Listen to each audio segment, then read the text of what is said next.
మన ప్రభువైన యేసుక్రీస్తు నామములో మీ అందరికీ శుభములు. प्रभु यीशु मसीह के नाम में सभी को जय मसीह की. ప్రియ సహోదరి సహోదరులారా, प्रिय भाई और बहनों, మనము ప్రత్యక్ష గుడారంలో ఉన్న ప్రాముఖ్యమైన కొన్ని వస్తువులను ఒకదాని వెనుక ఒకటి నేర్చుకుంటూ వస్తున్నాం. हम मिलाप वाले तंबू में के 7 वस्तुओं को एक के बाद एक ध्यान करते हुए आ रहे हैं. ఇప్పుడు మనము సన్నిధి రొట్టెల బల్ల గురించి మనం నేర్చుకుంటున్నాం. तो अभी हम रोटियों का मेज के विषय में सीखने वाले हैं. దీని గురించి కొంత పరిచయాన్ని మనం నేర్చుకున్నాం ఆల్రెడీ. उससे पहले हमने परिचय को इससे पहले हमने सीखा था. ఇది తుమ్మకర్రతో చేయబడి బంగారంతో పొదిగించబడింది. ये बबूल की लकड़ी से बनवाकर उसे सोने से मढ़ा गया. దీని మీద మరి 2 వరుసలుగా ఒక సైడ్ 6 రొట్టెలు, ఒక సైడ్ 6 రొట్టెలు, 12 రొట్టెలు దీని మీద ఉంచారు. प्रिय परमेश्वर की संतान, इसके ऊपर एक बाजू में 6 और दूसरे बाजू में 6 करके 12 रोटियां रखे जाते हैं. సర్వజనంగమైన ఇజ్రాయెల్ ప్రజలకు సరిపడా 12 గోత్రాలకు సాదృశ్యంగా గుర్తుగా 12 రొట్టెలు పెట్టారు. सारे इजरायली लोगों को पुण्य इतना 12 गोत्रों के नाम से 12 रोटियां उसके ऊपर रखे गए. ఈ సన్నిధి రొట్టెల బల్లను మనం ఆలోచన చేస్తే అది మన ప్రభువైన యేసుక్రీస్తుకు సాదృశ్యంగా ఉన్నది అని చూశాము. ये रोटियों के मेज के विषय में विचार करेंगे तो ये हमारे प्रभु यीशु मसीह को सादृश्य करके हम देख सकते हैं. ఆయన యొక్క దైవత్వానికి, ఆయన మానవత్వానికి కూడా సాదృశ్యం ఉన్నదని నేర్చుకున్నాం. प्रिय परमेश्वर की संतान, उसके मनुष्यत्व को और उसके दैविकता को भी सादृश्य करके हमने देखा. ఈ సన్నిధి రొట్టెల బలను మనం ఆలోచన చేస్తే, अगर ये रोटियों के मेज को हम विचार करेंगे तो, ఈ రొట్టెలను మనం ఆలోచన చేస్తే, ये रोटियों को हम विचार करेंगे तो దేవుని వాక్యం స్పష్టంగా సెలవిస్తున్నది, परमेश्वर का वचन स्पष्ट रीति से कहता है, ఇది పరిశుద్ధ స్థలానికి బయట లేదు, పరిశుద్ధ స్థలం లోపల ఉన్నట్లు చూస్తున్నాం. ये पवित्र स्थान के बाहर नहीं परंतु पवित्र स्थान के अंदर है करके हम देख सकते हैं. అంటే సంఘములో ఉన్న వారికి మాత్రమే ఇది సంబంధించింది అని మనం ఇక్కడ గుర్తెరగాలి. यानी कि कलीसिया में के लोगों के लिए ही है करके हमें ध्यान रखना चाहिए. ఇది రక్షణ పొందు వారికి సాదృశ్యంగా ఉన్నది అని మనం గుర్తెరగాలి. ये उद्धार पाए हुए लोगों के लिए सादृश्य है करके हमें समझना चाहिए. హల్లెలూయా. हालेलुया. రక్షణ పొందని వారిని రక్షణ లోనికి రండి అని పిలిచిన పిలుపుకు సాదృశ్యంగా ఉన్నది. जो लोग उद्धार नहीं पाए उन्हें उद्धार के बुलाहट में बुलाने वाले के लिए सादृश्य है. ఇది పరిశుద్ధ స్థలములో ఉన్నట్టుగా మనం చూస్తున్నాం. ये पवित्र स्थान में है करके हम देख सकते हैं. మత్తయి సువార్త చదివినట్లయితే, अगर हम मत्ती रचित सुसमाचार को पढ़ेंगे तो ఇది దేవుని యొక్క పరిశుద్ధమైన భోజనానికి సాదృశ్యంగా ఉన్నది. ये परमेश्वर के पवित्र भोजन को सादृश्य है. ప్రభు రాత్రి భోజనానికి సాదృశ్యంగా ఉన్నది. प्रभु के रात के भोजन को सादृश्य है. ఈ యొక్క రొట్టె ప్రభువైన యేసుక్రీస్తు శరీరానికి సాదృశ్యంగా ये ఉన్నది. रोटी प्रभु यीशु मसीह के शरीर को सादृश्य है. तो మరి ద్రాక్షరసము యేసు ప్రభు రక్తానికి సాదృశ్యంగా ఉన్నది. द्राक्ष रस यीशु मसीह के लहू को सादृश्य है. దేవుడు మత్తయి సువార్త 26 అధ్యాయం 26 నుంచి 30 వచనాలు, मत्ती रचित सुसमाचार इसका 26 अध्याय 26 वचन से लेकर 30 वचन तक, మార్క్ సువార్త 14 అధ్యాయము 22 వచనం నుంచి 26 వచనం వరకు, मार्क रचित सुसमाचार इसका 14 अध्याय 22 वचन से लेकर 26 वचन तक, లూకా సువార్త 22 అధ్యాయము 14 నుంచి 20 వచనాలు, लूका रचित सुसमाचार इसका 22 अध्याय 14 वचन से लेकर 20 वचन तक. ఈ రిఫరెన్స్ లన్నీ యేసు ప్రభు శిష్యులతో కలిసి రొట్టె విచ్చినట్టుగా ఈ ప్రభు రాత్రి భోజనాన్ని, ఈ పవిత్ర భోజనాన్ని ఆయన జరిగించినట్టుగా మనము అక్కడ చూడగలము. ये सारे रेफरेंस को अगर हम पढ़ेंगे तो यीशु मसीह रात में अपने चेलों के साथ रोटी को तोड़ के उनके साथ भोजन किया करके हम देख सकते हैं. మొదటి కొరింథీయులకు రాసిన పత్రిక 10వ అధ్యాయం 14 నుంచి 22 వచనం చదివినట్లయితే, पहला कुरिन्थी इसका 10वां अध्याय 14 वचन से लेकर 20 वचन तक पढ़ेंगे तो అదేవిధంగా మొదటి కొరింథీయులకు రాసిన పత్రిక 11వ అధ్యాయం 17వ వచనం మొదలుకొని 34వ వచనం దాకా కూడా మనం చూడగలం. पहला कुरिन्थी इसका 11 अध्याय 17 वचन से लेकर 24 वचन तक हम पढ़ सकते हैं. ఈ ప్రభు రాత్రి భోజనాన్ని మనం ఏ విధంగా జరిగించాలి, ये प्रभु भोज को हम किस रीति से करना चाहिए, అది ఏ విధంగా తీసుకోవాలి, किस रीति से हमें लेना चाहिए, ఎవరు తీసుకోవాలి, कौन लेना चाहिए. జరుగుతారు. అంతేకాకుండా మరి తీసుకునే వ్యక్తి ఏ విధంగా తీసుకోవాలి, प्रिय परमेश्वर की संतान उतना ही नहीं लेकिन लेने वाला इंसान किस प्रकार से रहना चाहिए, తీసుకోవడం ద్వారా మన జీవితంలో వచ్చే ఆశీర్వాదాలు, लेने के द्वारा हमारे जीवन में आने वाले आशीर्वाद, ఎప్పుడు తీసుకోవాలి, कब लेना चाहिए, ఇవన్నీ కూడా అక్కడ రాయబడి ఉన్నాయి. ये सारी बातें वहाँ पर लिखी है. ఇప్పుడు మనం చూసిన రెఫరెన్స్ అన్నిట్లలో కూడా या अभी हमने जो रेफरेंस होकर देखा उन सभी में యేసు ప్రభు మరి తన శిష్యులతో ఈ యొక్క కార్యక్రమాన్ని ప్రారంభించినట్టుగా చేసినట్టుగా మనం చూస్తున్నాం. यीशु मसीह अपने चेले लोगों के साथ ये कार्यक्रम की शुरुआत किया और ये किया करके हम देख सकते हैं. ఒక వాక్యం చదువుకున్నాము. एक वचन पढ़ेंगे, లేవియ కాండం 24వ అధ్యాయము लैव व्यवस्था इसका 24वां अध्याय 5వ వచనం మొదలుకొని 9వ వచనం చదువుకుందాం. 5वें वचन से लेकर 9वें वचन तक. ఆ, तू मैदा लेकर 12 रोटियां पकवाना, प्रत्येक रोटी में एफा का 2/10वां अंश मैदा हो. तब उनकी 2 पंक्तियां करके एक एक पंक्ति में 6-6 रोटियां स्वच्छ मेज पर यहोवा के सामने धरना, और एक एक पंक्ति पर चौका लोबान रखना कि वह रोटी पर स्मरण दिलाने वाली वस्तु और यहोवा के लिए हव्य ठहरे. प्रति विश्राम दिन को वह उसे नित्य यहोवा के सम्मुख क्रम से रखा करे. यह सदा की वाचा की रीति इजराइलियों की ओर से हुआ करे, और वह हारून और उसके पुत्रों की होंगी, और वे उसको किसी पवित्र स्थान में खाए, क्योंकि वह यहोवा के हव्यों में से सदा की विधि के अनुसार हारून के लिए परम पवित्र वस्तु ठहरी है. దేవునికి స్తోత్రం. హల్లెలూయా. हालेलुया. దేవులారా, ఇక్కడ మనం ఆలోచన చేసినట్లయితే प्रिय परमेश्वर की संतान, यहाँ पर हम विचार करेंगे तो మొట్టమొదటిగా ఈ యొక్క రొట్టెను ఏ విధంగా చేశారు అని జ్ఞాపకం చేసుకుంటే सबसे पहली बात, ये रोटी को किस प्रकार से बनाया गया करके हम देखेंगे तो అక్కడ రాయబడింది, గోధుమలను తీసుకొని మరి ఆ యొక్క గోధుమ పిండితోని రొట్టె చేసినట్టుగా వాక్యం సెలవిస్తుంది. गेहूं को लेकर गेहूं के आटे के साथ वो रोटी को बनाया गया करके वचन में लिखा है. ద్రాక్ష పండ్ల నుంచి తీసింది ద్రాక్ష రసముగా మనం చూస్తున్నాం. और द्राक्ष के रस में से निकाला हुआ, द्राक्षों के फलों में से निकाला हुआ द्राक्ष रस है करके भी हम देख सकते हैं. ఎందుకు దేవులారా దేవుడు వీటిని ఎన్నుకున్నాడు అంటే దానికి చాలా కారణాలు ఉన్నాయి. क्यों परमेश्वर ने इन बातों को चुना कहने से उसके लिए बहुत सारे कारण है. పరిశుద్ధాత్మ దేవుడు ఈ లోకానికి రావడానికి మరి ఏ విధంగా వచ్చాడు అంటే పావురం వలె వచ్చాడని వాక్యం సెలవిస్తుంది. पवित्र आत्मा परमेश्वर इस संसार में किस प्रकार से आया कहने से कबूतर की तरह आया करके वचन పావురం में है. పరిశుద్ధాత్మ దేవుడా? तो कबूतर पवित्र आत्मा परमेश्वर है? కాదు.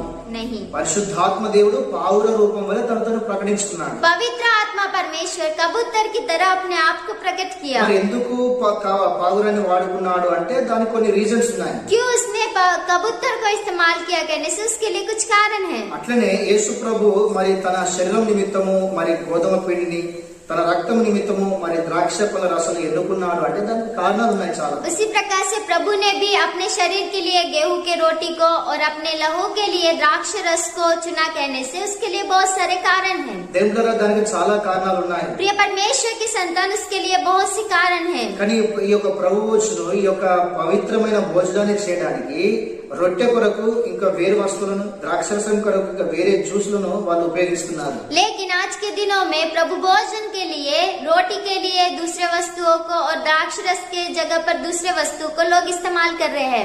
మరి ఇక్కడ మన రొట్టె గురించి ఆలోచన చేస్తే బ్రెడ్ ను ఉపయోగిస్తున్నారు, अगर हम रोटी के विषय में देखेंगे तो बहुत सारे लोग ब्रेड को इस्तेमाल करते हैं, బిస్కెట్ ను ఉపయోగిస్తున్నారు, बिस्किट को इस्तेमाल करते हैं, రకరకాల వస్తువులను ఉపయోగిస్తున్నారు. अनेक प्रकार की वस्तुओं को इस्तेमाल करते हैं. ద్రాక్ష రసం గురించి మనం ఆలోచన చేస్తే द्राक्ष रस के विषय में अगर हम विचार करेंगे కొంతమంది तो పాలను ఉపయోగిస్తున్నారు, बहुत सारे लोग दूध को इस्तेमाल करते हैं, కొంతమంది మజా థమ్స్అప్ ను ఉపయోగిస్తున్నారు. बहुत सारे लोग मजा थम्सअप को इस्तेमाल करते हैं. ఇలా దినబులారా చాలా రకాల. అంతేందుకు కొంతమంది బ్లాక్ టీని పెట్టేసి దినబులారా మరి ఆ యొక్క నల్ల ఛాయను, ఆ యొక్క డికాషన్ ని కూడా ద్రాక్ష రసంగా ఇస్తున్నారు. और बहुत सारे लोग काली चाय को, डिकैशन चाय को भी द्राक्ष रस की तरह देते हैं. ఇది వాక్యానికి విరుద్ధమైనవి. और ये वचन के विरोध में है. ఇది పరిశుద్ధ గ్రంథంలో ఎక్కడ రాయబడి లేవు. ये पवित्र शास्त्र में कहीं पर भी लिखे नहीं है. కనుక దేవులారా మనము వాక్యానుసారంగా ఏదైతే చూస్తున్నామో, ఏదైతే నేర్చుకున్నామో దాన్నే మన సంఘాల్లో, మన జీవితంలో నెరవేర్చాలి. वचन के अनुसार हम जो देख रहे और जो सीख रहे उसे हमें अपने कलीसिया में देना चाहिए. రెండో విషయం ఏంటంటే, दूसरी बात क्या है कहने से, ఇప్పుడు ఈ యొక్క పరిశుద్ధమైన భోజనాన్ని మనం ఎప్పుడు నిర్వర్తించాలి, ఎప్పుడు మనం చేయాలి? ये पवित्र भोजन को हमें कब करना चाहिए?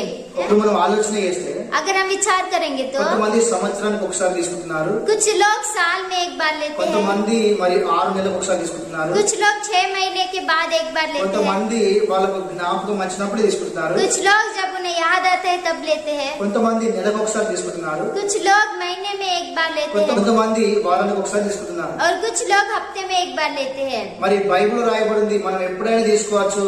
మరి అపోస్తులు రోజు రొట్టె విచ్చారని కూడా కొంతమంది అంటున్నారు. और कुछ लोग इस प्रकार से कहते हैं कि हम कभी भी खा सकते हैं, क्योंकि प्रेरित लोग हर दिन रोटी तोड़ा करते थे. వాస్తవానికి ఇందులో సత్యం ఏంటిది? वास्तव में इसमें सच्चाई क्या है? ఇవి అన్ని అయితే సత్యాలు కాదు. ये सारी बातें तो सच्चाई नहीं है, సత్యము ఒక్కటే. सच्चाई एक ही है. అది ఏంటిది అంటే वो क्या है कहने से, ఇప్పుడు మనం చదువుకున్న వాక్యంలో రాయబడింది, अभी हमने जो वचन पढ़ा वहाँ पर लिखा है, అక్కడ ప్రతి విశ్రాంతి దినము అని అక్కడ రాయబడింది. वहाँ पर वचन में प्रति विश्रांति दिन करके लिखा है. మరి ప్రతి వారము అన్న సంగతి అక్కడ మనం గమనించుకోవాలి. तो हर हफ्ते में लेना चाहिए करके ये बात को కొంతమంది हमें అంటారు, ఇది वापस పాత स्मरण रखना నిబంధన है. లేదా కొత్త నిబంధన లేదు కదా అంటారు. कुछ लोग इस प्रकार से कहते हैं पुराना नियम है ना, नया नियम में नहीं है ना. మనం ఒక వాక్యం చదువుకుందాము. हम एक वचन पढ़ेंगे, అపోస్తల కార్యం 20వ అధ్యాయము 7వ వచనం. प्रेरितों की काम इसका 20 अध्याय इसका 7वां वचन. सप्ताह के पहले दिन जब हम रोटी तोड़ने के लिए इकट्ठे हुए तो पौलुस ने जो दूसरे दिन चले जाने पर था उनसे बातें की और आधी रात तक बातें करता रहा. దేవుళ్ళ అక్కడ అపోస్తలు ఆదివారం రోజున మరి కూడుకున్నట్టుగా ఆదివారం రోజున రొట్టె విరిచినట్టుగా వాక్యం చదివిస్తున్నారు. प्रिय परमेश्वर की संतान, प्रेरित लोग वहाँ पर रविवार के दिन इकट्ठा हुए और रविवार के दिन ही रोटी को तोड़े करके दिखता है. బైబిల్లో సంవత్సరానికి ఒకసారి తీసుకోమని లేదు. बाइबल में साल में एक बार लेना चाहिए करके नहीं है. ఈ 6 నెలలు నెల అని చెప్పేసి బైబిల్ ఎక్కడ రాసలేదు. 6 महीना 1 महीना करके भी कहीं पर नहीं है. బైబిల్లో రోజు తీసుకోమని లేదు. और बाइबल में हर दिन लो करके भी नहीं है. మీరు అంటారు, అది ఎట్లా అపోస్తల కార్యం 2వ అధ్యాయంలో రాయబడింది కదా, ఇంటింట ప్రతిరోజు రొట్టె విరిచినట్టు అని మీరు అడగచ్చు. आप कह सकते हैं कि प्रेरितों के काम में दूसरे अध्याय में ऐसे लिखा है ना कि घर घर में वो रोटी तोड़ रहे थे करके. వాస్తవానికి వాళ్ళు రొట్టె విరిచిళ్ళు అన్నదానికి వాస్తవానికి వేరే అర్థం ఉన్నది. वास्तव में उन्होंने रोटी तोड़ा इसका दूसरा अर्थ है. దేవుళ్ళ ఆ కాలంలో ఈ యొక్క గోధుమ రొట్టె అనేది తినడము పుచ్చుకోవడము ఆ కాలం నాటి యొక్క అలవాటు. उन दिनों में उस समय में हर दिन वो गेहूं की रोटी खाना उनकी आदत थी. సంఖ్య విశ్వాసుల సంఖ్య పెరిగింది అక్కడ. और विश्वासियों की गिनती वहाँ पर बढ़ गई. కనుక ఇంటింట మరి సంఘాలుగా తయారు చేయబడ్డాయి ఆ రోజుల్లో. तो उन दिनों में घर घर में कलीसिया बनाए गए. కనుక ప్రార్థన చేసిన తర్వాత ఇప్పుడు మనం ఎక్కడైనా హౌస్ ప్రేయర్స్ ఉంటే మనం ఏమైనా ఇస్తాం కదా నాస్తా చేయడానికి. अभी प्रार्थना होने के बाद कॉटेज मीटिंग के बाद हम उन्हें खाने के लिए कुछ देते हैं. ఆ విధంగా తీసుకున్న బ్రెడ్ అంతే తప్ప అది పరిశుద్ధమైన భోజనము క్రీస్తు శరీరం కాదు. उस प्रकार से लिया हुआ वो रोटी है लेकिन वो पवित्र भोजन और मसीह की शरीर नहीं है. హల్లెలూయా. हालेलूया. కనుక దేవుని బిడ్డలారా, इसलिए प्रिय परमेश्वर की संतान, అక్కడ ఉన్న సందర్భాన్ని ఇక్కడ మరి పెట్టకూడదు. वहाँ की संदर्भ को यहाँ पर नहीं रखना అక్కడ चाहिए. గ్రీక్ లో కూడా మనం ఆలోచన చేస్తే अगर वहाँ पर ग्रीक में हम विचार करेंगे అది तो బ్రెడ్ అని రాయబడి ఉంది. वहाँ पर ब्रेड करके लिखा है. అంటే భోజనానికి సంబంధించిన దాన్ని ఏ శబ్దం అయితే ఉపయోగిస్తామో అలా ఉపయోగించబడ్డారు. तो भोजन के लिए कौन सा शब्द इस्तेमाल किया जाता है वो शब्द वहाँ पर इस्तेमाल किया गया. ఇప్పుడు ఈ రొట్టె విరచడము అనే దానికి శబ్దము వాస్తవానికి పరిశుద్ధమైన భోజనము, ఇది ఒక ప్రత్యేకించబడింది పవిత్రమైనది అనే శబ్దాలు అక్కడ ఉపయోగించబడ్డాయి. रोटी तोड़ना मतलब ये एक अलग सा भोजन है और ये पवित्र भोजन है, मसीह की शरीर है करके हम देख सकते हैं. కనుక ఇది వారానికి ఒకసారి తీసుకోవాలని తప్పకుండా దేవుని వాక్యం సెలవిస్తుంది. इसलिए ये हफ्ते में एक बार लेना चाहिए करके वचन में स्पष्ट रीति से लिखा गया है. వాక్యం సెలవిస్తున్నది. वचन लिखा है మరి ఎవరు తీసుకోవాలి? तो कौन लेना चाहिए? మొట్టమొదటిగా దేవుడారా, सबसे पहला प्रिय परमेश्वर की संतान है. యేసు ప్రభు నమ్మి మారు మనసు పొంది బాప్తిసం తీసుకున్న ప్రతి ఒక్కరు నా ప్రభు నా కొరకు నా పాపాల కొరకు మరణించి సమాధించబడి 3వ దినం తిరిగేసిన యేసు ప్రభు అని చెప్పేసి ఆయన జ్ఞాపకం చేసుకొని తీసుకోవచ్చు. हर एक इंसान जो यीशु मसीह पर विश्वास करता है और ये विश्वास करता है कि यीशु मसीह मेरे पापों के लिए मारे गए, गाड़े गए और तीसरे दिन जी उठे, उसके विश्वास को लेकर उसी पर विश्वास करते हुए वो रोटी को खा सकता है. యేసు ప్రభు నమ్ముకొని మారు మనసు పొంది బాప్తిసం తీసుకున్న ప్రతి ఒక్కరు తీసుకోవచ్చు. यीशु मसीह पर विश्वास करके मन फिरा के बपतिस्मा लिया हुआ हर एक इंसान रोटी खा सकता है. ఎలా తీసుకోవాలి అంటే वो किस प्रकार से खाना है कहने से, మొదటి కొరింథీయులకు రాసిన పత్రిక 11వ అధ్యాయము पहला कुरिन्थियों का 11 अध्याय 28-29 వచనం రాయబడింది. 28 और 29 वचन में लिखा है, మన పాపాల నిమిత్తం మనం పశ్చాత్తాపడి प्रिय परमेश्वर की संतान अपने पापों के निमित्त पश्चाताप करके మనల్ని మనము పరీక్షించుకుంటూ దేవులారా మనము ఒక సిద్ధపాటు కలిగి పరిశుద్ధతతో దాన్ని తీసుకోవాలని వాక్యం సెలవిస్తుంది. अपने आप को परखते हुए एक तैयारी के साथ पवित्र जीवन के साथ वो लेना चाहिए करके वचन ఎవరైతే में लिखा है. తమ్మును తాము పరీక్షించుకున్నారో, जो कोई अपने आप को नहीं परखता है, మరి ఎవరైతే తమ్మును తాము సిద్ధపరచుకోకుండా అవి తీసుకుంటారో जो कोई अपने आप को बिना तैयारी के साथ लेता है, వాళ్ళు అనారోగ్య పాలవుతారని వాక్యం సెలవిస్తున్నారు. उनके ऊपर अनेक बीमारी आएंगे करके वचन में लिखा है. కనుక దేవుని ద్వారా మనం పరీక్షించుకొని సిద్ధపాటుతో తీసుకోవాలి. इसलिए अपने परमेश्वर की संतान अपने आप को परख कर तैयारी के साथ लेना चाहिए, అప్పుడే మన జీవితంలో అనేకమైన ఆశీర్వాదాలు వస్తాయి. तभी हमारे जीवन में अनेक आशीर्वाद आएंगे. మరి ఎందుకు ఈ రొట్టె ద్రాక్షరసం మనం తీసుకోవాలి అంటే तो क्यों ये रोटी और द्राक्ष रस लेना चाहिए कहने వాక్యం से స్పష్టంగా తెలియజేస్తున్నది. वचन में स्पष्ट रीति से लिखा है. మొట్టమొదటి విషయం ఏంటంటే దేవుడారా ఆయన్ని జ్ఞాపకం చేసుకోవడానికి రాయబడింది. प्रिय परमेश्वर की संतान सबसे पहली बात उन्हें स्मरण करने के लिए, జ్ఞాపకం చేసుకోవడానికి स्मरण करने के ఆయన लिए రొట్టె ఇచ్చినప్పుడు ఇది నా శరీరము అని చెప్పి చెప్తూ దీన్ని జ్ఞాపకం చేసుకోవడానికి చేయండి అని యేసుప్రభు చెప్పాడు. यीशु मसीह जब रोटी दे रहे थे तब उन्होंने इस प्रकार से कहा कि मुझे स्मरण करने के लिए ये लिया करो. రెండో విషయం ఏంటంటే दूसरी बात क्या है कहने से, మరి రొట్టె ద్రాక్షరసము తీసుకోవాలి అన్నది దేవుని యొక్క ఆజ్ఞ అన్నది. रोटी और द्राक्ष रस लेना ये परमेश्वर की एक आज्ञा है, మనము ఆయనకు విధేయత చూపించాలి. इसे अधीनता दिखाना चाहिए. కనుక మరి దేవుడారా మరి దేవుని ఆజ్ఞ నెరవేర్చడానికి మనం तो తీసుకోవాలి. प्रिय परमेश्वर की संतान परमेश्वर की आज्ञा को पूरा करने के लिए हमें लेना है. మూడో విషయం ఏంటంటే तीसरी बात क्या है कहने से, ఆయన ద్రాక్షరసము పుచ్చుకున్న సమయంలో ఎవరైతే తాగుతారో వాళ్ళు నా మరణమును పునరుద్ధానమును ప్రకటించడానికి అని చెప్పేసి మాట్లాడుతున్నారు. जो कोई द्राक्ष रस लेता है, जो कोई द्राक्ष रस पीता है, वो मेरे मृत्यु को और पुनरुत्थान को प्रकट करे करके लिखा है. ఎందుకు తీసుకోవాలంటే మూడోది ఆయన పునరుద్ధానమును ప్రకటించడానికి అని వాక్యం సెలవిస్తుంది. तीसरी बात क्यों लेना चाहिए कहने से, उसके पुनरुत्थान को प्रकट करने के लिए. నాలుగోది चौथी बात, దేవుళ్ళ ఆశీర్వాదము పొందడానికి మనము తీసుకోవాలి. प्रिय परमेश्वर की संतान आशीर्वाद को प्राप्त करने के लिए हमें लेना है. ఇది తీసుకోవడం ద్వారా మన జీవితంలో వచ్చే ఆశీర్వాదాలు ఏమిటి? ये लेने के द्वारा हमारे जीवन में आने वाले आशीर्वाद क्या है? యోహాను సువార్త 6వ అధ్యాయంలో రాయబడింది. यूहन्ना रचित सुसमाचार के 6वें अध्याय में लिखा है, 51వ వచనం రాయబడింది. 51वें वचन में लिखा ఎవరైతే है, నా యొక్క రొట్టె తింటారో, ఎవరైతే నా మాంసం తింటారో, ఎవరైతే మరి నా రక్తం తాగుతారో వాళ్ళు ఎల్లప్పుడూ జీవిస్తారో అని రాయబడింది. जो कोई मेरा शरीर खाता है और मेरा लहू पीता है वो सर्वदा जीवित रहेगा करके वचन में लिखा है. అదే యోహాను సువార్త 6వ అధ్యాయం 53వ వచనంలో उसी यूहन्ना रचित सुसमाचार के 6वें अध्याय के 53वें वचन में, నా యొక్క మాంసము తిని నా రక్తము తాగువానికి జీవము ఉంటుంది అని వాక్యం సెలవిస్తుంది. मेरा शरीर खाया हुआ और मेरा लहू पिया हुआ के पास जीवन रहेगा करके वचन में लिखा है. యోహాను సువార్త 6వ అధ్యాయం 54వ వచనంలో यूहन्ना रचित सुसमाचार 6वें अध्याय के 54वें वचन में, నా మాంసము తిని నా రక్తము తాగువాని నేను అంత్యదినముల యందు వారిని లేపుతానని చెప్పేసి మాట్లాడుతున్నాను. मेरा शरीर खाया हुआ और मेरा लहू पिया हुआ इंसान को अंतिम दिन में मैं जिलाऊंगा करके वचन में लिखा है. యోహాను సువార్త 6వ అధ్యాయం 56వ వచనంలో यूहन्ना रचित सुसमाचार 6वें अध्याय के 56वें वचन में, నా మాంసము తిని నా రక్తము తాగువారిని వారిలో నేను వారు నాలో ఉంటారు అని చెప్పేసి సెలవిస్తున్నాను. मेरा शरीर खाया हुआ मेरा लहू पिया हुआ के जो कोई मेरा शरीर खाता है और मेरा लहू पीता है वो मुझ में और मैं उसमें बना रहूंगा करके वचन में लिखा है. అదేవిధంగా యోహాను సువార్త 6వ అధ్యాయం 57వ వచనంలో उसी प्रकार से यूहन्ना रचित सुसमाचार के 6वें अध्याय के 57वें वचन में, మరి దేవులారా నా మాంసము తిని నా రక్తము తాగు వారి విషయంలో మరి నేను ఎలా ఉన్నారో వాళ్ళు మాదిరి కలిగి ఉంటారని వాక్యం సెలవిస్తుంది. जो कोई मेरा शरीर खाता है और लहू पीता है जैसा मैं हूँ वो भी एक आदर्श जीवन जिएंगे करके वचन में लिखा है. యోహాను సువార్త 6వ అధ్యాయం 58వ వచనంలో यूहन्ना रचित सुसमाचार 6वें अध्याय के 58वें वचन में, వాళ్ళు నిత్యము జీవిస్తారని వాక్యం సెలవిస్తున్నది. वो नित्य जीवित रहेंगे करके वचन में लिखा కనుక है. ఈ పరిశుద్ధమైన